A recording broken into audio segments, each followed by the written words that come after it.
Les différents types de contrats. On a vu tout à l'heure qu'il existait de très nombreux types de contrats. Nous allons ici, effectivement, dans ce chapitre, les détailler les uns après les autres.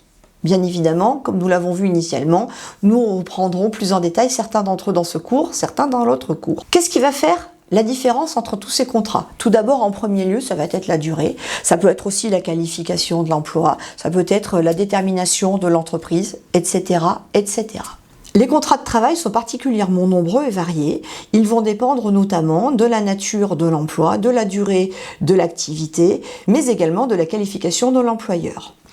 Le seul et unique contrat de droit commun, c'est le CDI, le contrat à durée indéterminée. C'est le contrat qui devra être systématiquement proposé dès l'instant où l'emploi sera définitif et donc indéterminé dans le temps, puisqu'il s'agit d'un contrat à durée indéterminée. Ensuite, nous allons voir les contrats de travail précaires. Le premier, précaire. Pourquoi précaire? Parce que généralement, ils sont limités dans le temps. Le premier, le plus connu, c'est le CDD, contrat à durée déterminée. Comme le dit son nom, il est prévu pour une durée bien précise. Le deuxième, c'est le contrat de travail temporaire. Le contrat de travail temporaire ressemble peu ou prou au CDD, sauf qu'il va être effectivement effectué par le biais de l'intermédiaire d'une entreprise de travail temporaire, une agence d'intérim. Le troisième qu'on pourrait citer, c'est le contrat saisonnier qui va être déterminé effectivement par la saisonnalité des tâches à exécuter.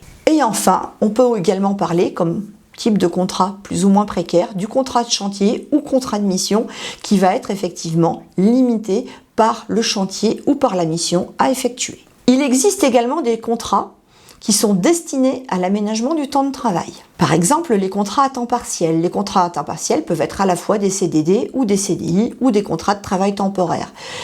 Ils sont liés au fait que la durée hebdomadaire de ces contrats est inférieure à la durée légale du travail. On va également parler du contrat de travail intermittent qui va permettre d'embaucher une personne par période intermittente. Tout d'abord, les contrats d'apprentissage et de professionnalisation, tous les deux permettent aux salariés d'acquérir une formation à la fois par une partie théorique en centre de formation et une partie pratique au sein de l'entreprise. Ils sont d'une durée variable et ils sont soumis à certaines procédures bien strictes. On peut également parler des contrats d'insertion et notamment le seul et unique qui existe encore aujourd'hui, Parcours Emploi Compétences, qui vont permettre à aider des demandeurs d'emploi plutôt éloignés du monde du travail à réintégrer un emploi, mais aussi à acquérir des compétences, à se former dans le but d'une embauche ultérieure.